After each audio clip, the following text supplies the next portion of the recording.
हाँ ठीक है।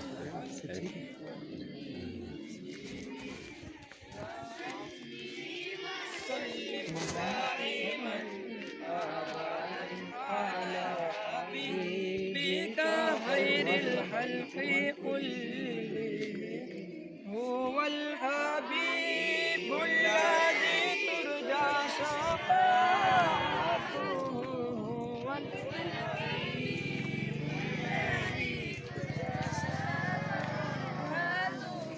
لكل حول من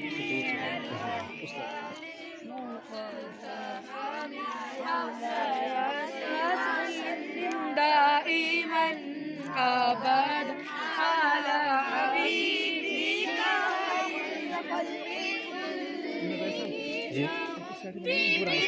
مصطفى بلغ مقاصدنا يا ربي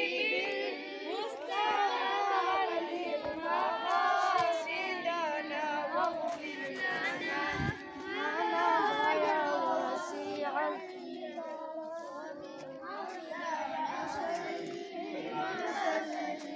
دائما أبدا على حبيبك خير الخلق كلهم يا ربي بالمصطفى بلغ مقاصدنا يا ربي بالمصطفى بلغ مقاصدنا واغفر لنا ما مضى يا واسع الكرم مولاي صل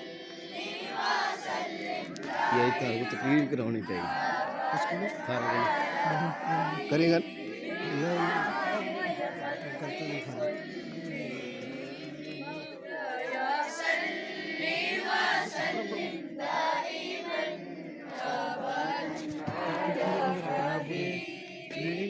خير الخلق